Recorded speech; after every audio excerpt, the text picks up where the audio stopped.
Ciao a tutti e bentornati sul canale. Nei precedenti video abbiamo attraversato alcuni angoli e attrazioni caratteristiche della capitale spagnola. Se ve li siete persi, trovate i link in descrizione. Oggi vi portiamo in uno dei quartieri simbolo di avanguardia, tolleranza, diversità e divertimento. Parliamo del barrio Chueca, che una volta all'anno, precisamente a luglio, ospita anche il Gay Pride, con migliaia di persone che si riversano nelle strade. Tra le tante curiosità, una ha attratto molto la nostra attenzione, una piazza intitolata alla nostra artista italiana, Raffaella Carrà. Il passaggio da un quartiere all'altro sembra quasi impercettibile. Il barrio di Malasagna, confinante con Chueca, è un esempio. È un altro quartiere storico che vi consigliamo di visitare assolutamente. Prende il nome dalla vincente e controversa storia di una giovane 17enne madrilena, ricamatrice, Manuela Malasagna, eroina durante le rivolte madrilene contro l'invasione napoleonica. Tutto questo però ve lo mostriamo tra un attimo, dopo la sigla.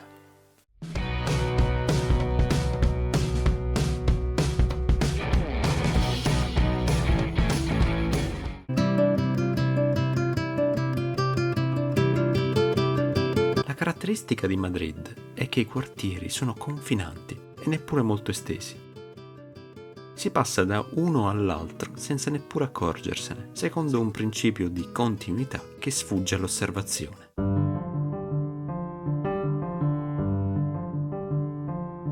Oggi vi portiamo nel quartiere simbolo di avanguardia, tolleranza, diversità, divertimento di Madrid. Parliamo del barrio Chueca, in spagnolo storto, instabile. È proprio in pieno centro, tra Fuencarral e Hortaleza, che una volta all'anno, a luglio, ospita anche il Gay Pride. Nel tourbillon di musica, colori, allegria, migliaia di persone si riversano nelle strade.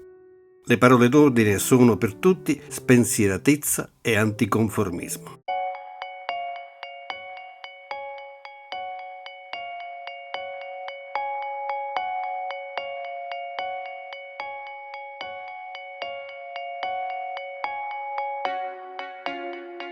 Di giorno invece una visita meritano il Museo del Romanticismo e quello delle Cere, per poi imbattersi all'improvviso in piazza Raffaella Carrà, proprio come è accaduto a noi.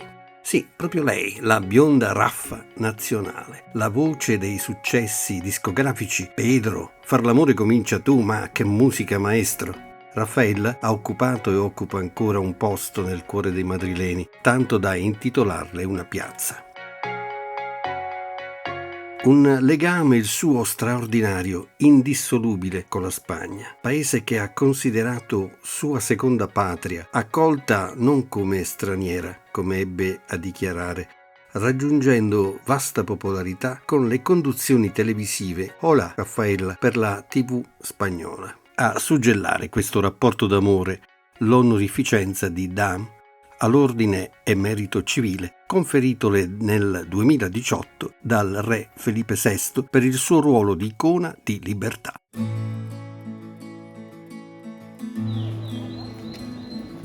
Dieci minuti di cammino e raggiungiamo il quartiere Malasagna, chiamato anche Barrio de las Maravillas, confinante con Chueca, che vi abbiamo appena mostrato, Tribunal e Argüelles.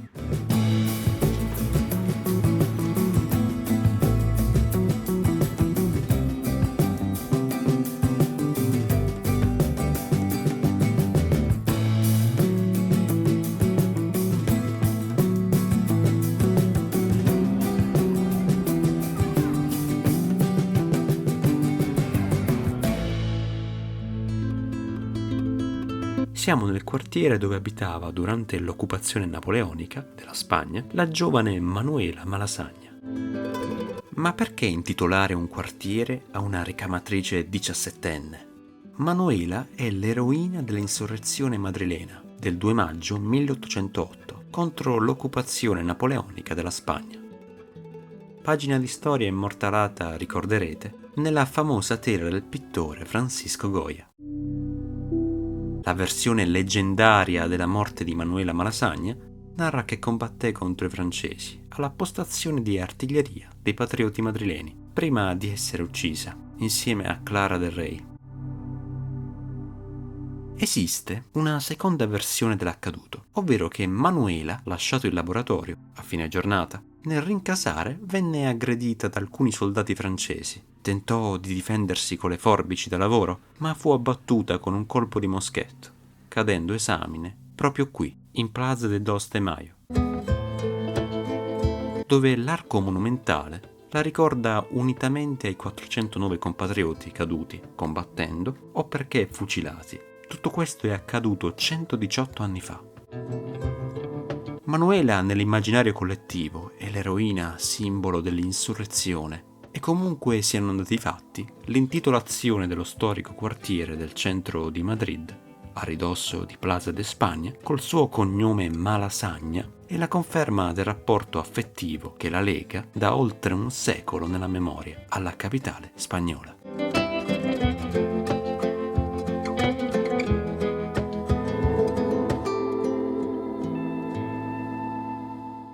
Cari amici, la puntata di oggi si conclude qui. Prima di lasciarci, se il video vi è piaciuto, lasciateci un like, iscrivetevi se siete nuovi sul canale attivando la campanellina delle notifiche per rimanere sempre aggiornati su tutti i nostri nuovi video e inoltre anche lasciateci un commento per vostre domande o per sapere la vostra opinione per quando visiterete di persona questi luoghi. Saremo felicissimi di conoscere il vostro punto di vista. E per concludere, se ti piace il nostro lavoro, puoi sostenerci offrendoci un caffè virtuale. Ciò ci permette di coprire i costi di produzione e di offrirvi sempre nuovi contenuti. Il link lo trovate in descrizione. Grazie per aver viaggiato insieme a noi e vi diamo appuntamento al prossimo video con la Madrid meno conosciuta. A presto!